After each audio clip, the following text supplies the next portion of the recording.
ছোট্ট একটা নিষ্পাপ শিশু, কি ফুটফুটে চেহারা, কি সুন্দর অপরূপ সুন্দর আল্লাহ বানাইছে। ছোট্ট একটা নিষ্পাপ মেয়ে, তিনজন মহিলা চক্রান্ত কইরা এই ছোট্ট মুনতাহা, কি নাম কথা কর না কেন, এই ছোট্ট মুনতাহাকে হত্যা করেছে। বাজার গলা টিপে ধরে, বস্তা দিয়া চেপে ধরে মেয়েটাকে হত্যা করেছে। কেন হত্যা করলো? যেই মেয়েটা গৃহ শিক্ষিকা ছিল, এই মেয়েটাকে প্রাইভেট পড়াইতো। কোনো কারণে তার পরিবারের পক্ষ থেকে বলা হয়েছে, আমার মেয়েকে আর তোমাকে পড়াইতে আসতে লাগবে না, আমার মেয়ের জন্য তোমার মতো শিক্ষিকা প্রয়োজন নাই। এই কথা বলে যখন গৃহ শিক্ষিকাকে বাড়ি থেকে তালায় দিয়েছে, নিষেধ করেছে, তুমি আমার সন্তানকে আর পড়ানোর কোনো প্রয়োজন নাই। এই কারণে গৃহ শিক্ষিকা ষড়যন্ত্র কইরা এই মেয়েটাকে, নিষ্পাপ মাসুম বাচ্চা, সাদের মতো ফুটফুটে একটা কন্যা সন্তান, সোশ্যাল মিডিয়ার মাধ্যমে দেখেছেন বাজান। যে পুলিশের ভাইটা কথা বলতেছেন, সেই পুলিশের ভাইটা পর্যন্ত কান্না করতেছে। কি ছিল ওই নিষ্পাপ শিশুর অপরাধ? কি ফুটান্ত গোলাপের মতো চেহারা। আবার ভাইয়েরা মেয়েটাকে গলা টিপে হত্যা করে বাড়ির পাশে পুকুর ছিল, পুকুরে ফেলায় দিয়েছে। শুধু কি তাই রে বাজা, পুকুর থেকে লাশটা যখন তোলে অন্য আর একটা জায়গায় নিয়ে যাওয়ার ষড়যন্ত্র করেছে। জনগণ হাতে নাতে ধরেছে দুইটা বৃদ্ধ মহিলা। আর এইগুলো বুড়ি না ডাইনি আল্লাহ ভালো জানে, নানি দাদির মতো বয়স হবে দুইটা বৃদ্ধ মহিলা। এরাও হত্যাকাণ্ডে সহযোগিতা করেছিল। সেই গৃহ শিক্ষিকাকে ধরা হয়েছে।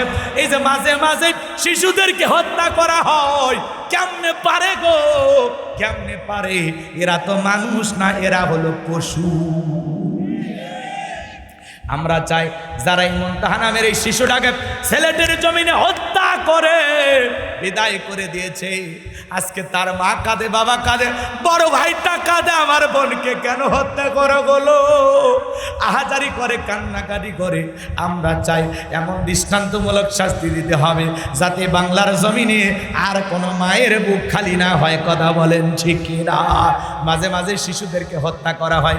শিশু হত্যাকাণ্ডের বিচারে এমন একটা আইন পাস করতে হবে, অপরাধ প্রমাণিত হতে মানে অপরাধ প্রমাণ হতে যতক্ষণ লাগবে সেটা 2 দিন, 3 দিন বা 4 দিন বা 7 দিন, সর্বোচ্চ 3-4 দিন বা 5-7 দিনের মধ্যে অপরাধ প্রমাণিত হলে সাথে সাথে ফাঁসিতে ঝোলায় মারা লাগবে। আর এই সমস্ত ব্যক্তিদেরকে যখন ফাঁসিতে ঝোলানো হবে, সরাসরি মিডিয়াতে সম্প্রচার করা হবে। কথা কন ঠিক কিনা? তাহলে এই দেশে অপরাধ কমে যাবে। কথা বলেন ঠিক কিনা?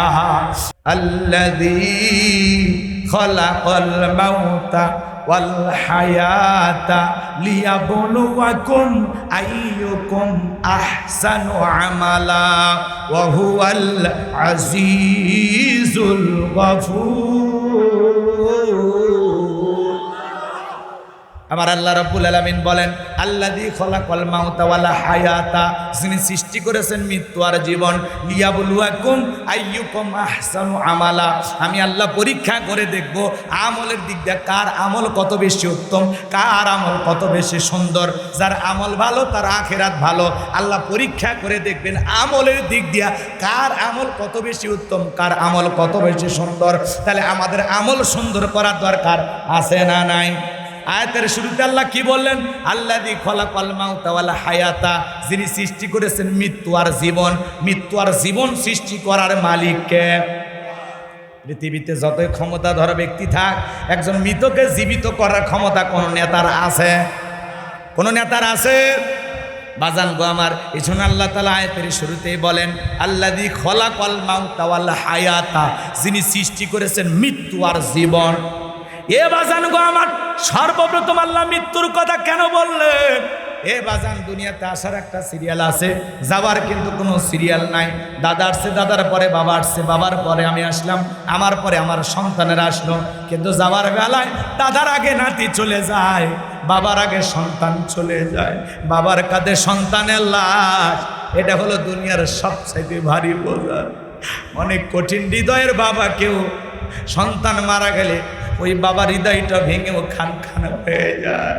কত বাবা সন্তানের লাশ নিয়ে কান্না করে, এই যে ছেলেটির বুকে হারে ছোট্ট একটা নিষ্পাপ শিশু, কি ফুটফুটে চেহারা, কি সুন্দর অপরূপ সুন্দর আল্লাহ বানাইছে। ছোট্ট একটা নিষ্পাপ মেয়ে, তিনজন মহিলা চক্রান্ত কইরা এই ছোট্ট মুনতাহা, কি নাম কথা কর না কেন, এই ছোট্ট মুনতাহাকে হত্যা করেছে বাজার। গলা টিপে ধরে, বস্তা দিয়া চেপে ধরে মেয়েটাকে হত্যা করেছে। কেন হত্যা করলো? যেই মেয়েটা গৃহ শিক্ষিকা ছিল, এই মেয়েটাকে প্রাইভেট পড়াইতো। কোনো কারণে তার পরিবারের পক্ষ থেকে বলা হয়েছে, আমার মেয়েকে আর তোমাকে পড়াইতে আসতে লাগবে না, আমার মেয়ের জন্য তোমার মতো শিক্ষিকা প্রয়োজন নাই। এই কথা বলে যখন গৃহ শিক্ষিকাকে বাড়ি থেকে তালায় দিয়েছে, নিষেধ করেছে, তুমি আমার সন্তানকে আর পড়ানোর কোনো প্রয়োজন নাই। এই কারণে গৃহ শিক্ষিকার ষড়যন্ত্র কইরা এই মেয়েটাকে নিষ্পাপ মাসুম বাচ্চা, সাদের মতো ফুটফুটে একটা কন্যা সন্তান, সোশ্যাল মিডিয়ার মাধ্যমে দেখেছেন বাজান। যেই পুলিশের ভাইটা কথা বলতেছেন, সেই পুলিশের ভাইটা পর্যন্ত কান্না করতেছে। কি ছিল ওই নিষ্পাপ শিশুর অপরাধ? কি ফুটান্ত গোলাপের মতো চেহারা। আমার ভাইয়েরা মেয়েটাকে গলা টিপে হত্যা করে বাড়ির পাশে পুকুর ছিল, পুকুরে ফেলায় দিয়েছে। শুধু কি তাই রে বাজা, পুকুর থেকে লাশটা যখন তোলে অন্য আর একটা জায়গায় নিয়ে যাওয়ার ষড়যন্ত্র করেছে। জনগণ হাতে নাতে ধরেছে দুইটা বৃদ্ধ মহিলা। আর এইগুলো বুড়ি না ডাইনি আল্লাহ ভালো জানে, নানি দাদির মতো বয়স হবে দুইটা বৃদ্ধ মহিলা। এরাও হত্যাকাণ্ডে সহযোগিতা করেছিল। সেই গৃহ শিক্ষিকাকে ধরা হয়েছে। এই যে মাঝে মাঝে শিশুদেরকে হত্যা করা হয়, কেমনে পারে গো, কেমনে পারে? এরা তো মানুষ না, এরা হলো পশু। আমরা চাই যারা এই মুনতাহা নামের এই শিশুটাকে ছেলেটির জমিনে হত্যা করে বিদায় করে দিয়েছে, আজকে তার মা কাঁদে, বাবা কাঁদে, বড় ভাইটা কাঁদে, আমার বোনকে কেন হত্যা করো বলো, আহাজারি করে, কান্নাকাটি করে। আমরা চাই এমন দৃষ্টান্তমূলক শাস্তি দিতে হবে যাতে বাংলার জমিনে আর কোনো মায়ের বুক খালি না হয়। কথা বলেন ঠিক কিনা? মাঝে মাঝে শিশুদেরকে হত্যা করা হয়, শিশু হত্যাকাণ্ডের বিচারে এমন একটা আইন পাস করতে হবে, অপরাধ প্রমাণিত হতে মানে অপরাধ প্রমাণ হতে যতক্ষণ লাগবে সেটা 2 দিন, 3 দিন বা 4 দিন বা 7 দিন, সর্বোচ্চ 3-4 দিন বা 5-7 দিনের মধ্যে অপরাধ প্রমাণিত হলে সাথে সাথে ফাঁসিতে ঝোলায় মারা লাগবে। আর এই সমস্ত ব্যক্তিদেরকে যখন ফাঁসিতে ঝোলানো হবে, সরাসরি মিডিয়াতে সম্প্রচার করা হবে। কথা কন ঠিক কিনা? তাহলে এই দেশে অপরাধ কমে যাবে। কথা বলেন ঠিক কিনা? আমার ভাইয়েরা, এই জন্য সন্তানের লাশ বাবার বুকে, একটা বাবা জানে সন্তানকে হারাইলে কতটা কষ্ট লাগে। আজকে সিলেটের মানুষ কান্না করে, এই হত্যাকাণ্ড দেখে সারা বাংলাদেশের মানুষ কাঁদে, সারা পৃথিবীর মানুষ কান্না করে। কি ছিল শিশুর অপরাধ? কেন তাকে হত্যা করা হলো? কেনই বা হত্যা করেছে? প্রত্যেকটা ষড়যন্ত্র ইতিহাস বাংলার জমিনে ফাঁস হবে। কথা বলে ঠিক কিনা? যারা এই হত্যাকাণ্ডের সাথে জড়িত, আমরা প্রত্যেকের ফাঁসি চাই। কথা বলেন ঠিক কিনা?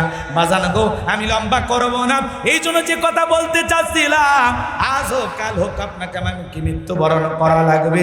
এই জন্য আল্লাহ বলেন, কুল্লু নাফসিন যায়িকাতুল মাউত, প্রত্যেক প্রাণীকে মৃত্যুর স্বাদ গ্রহণ করা লাগবে। মৃত্যুর স্বাদ হলো 2 প্রকারের, মিষ্টি খালে যেমন মিঠা লাগে, নিম পাতা খালে যেমন তিতা লাগে। এ বাজান গো আমার, যারা ইমানদার তাদের মৃত্যুটা বড় মিঠা। একজন সন্তান দুধ পান করতে করতে যেমন ঘুমের মধ্যে চলে যায়, শিশুটার যেমন কষ্ট হয় না, যারা নেককার ইমানদার আল্লাহর খাঁটি প্রিয় বান্দা, তারা তেমনিভাবে দুনিয়ার থেকে বিদায় নেবে, টেরও পাবে না। বলেন সুবহানাল্লাহ।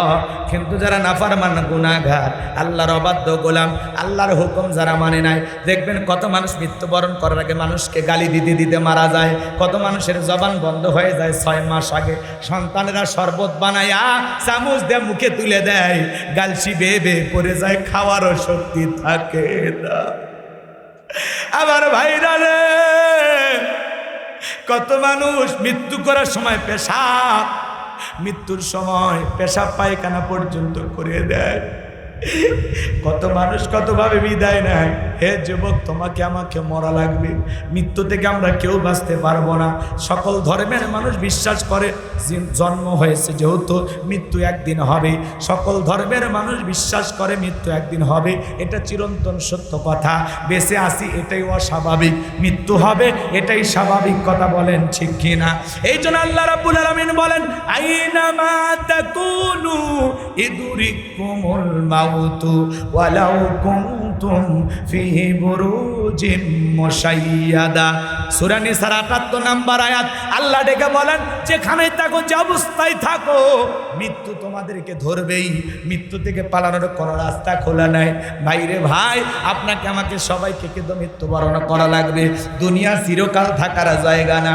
দাদা ছিল নাই, বাবা ছিল নাই, একদিন আমিও থাকবো না। একটা সন্তান দুনিয়াতে জন্ম নেবে 9 মাস আগে, 10 মাস আগে খবর জানা যায়, কিন্তু একটা মানুষ বিদায় নেবে 9 সেকেন্ড আগেও বলতে পারে না কার কোথায় মৃত্যু হবে। এই জন্য মৃত্যুটা ভালো হওয়ার দরকার আছে না নাই? মৃত্যু বড় ভয়ঙ্কর, মৃত্যুর যন্ত্রণা বড় কঠিন। আল্লাহর নবী ইদ্রিস আলাইহিস সালামকে জিজ্ঞাসা করা হয়েছিল, ও আল্লাহর নবী ইদ্রিস, মৃত্যুর যন্ত্রণা আপনার কাছে কেমন মনে হয়? আল্লাহর নবী ইদ্রিস আলাইহিস সালাম ডেকে বলে, জ্যান্ত ছাগলের গা থেকে চামড়া খসাইলে ছাগলের যেমন কষ্ট হয়, মৃত্যুর যন্ত্রণা আমার কাছে তেমনি কষ্ট।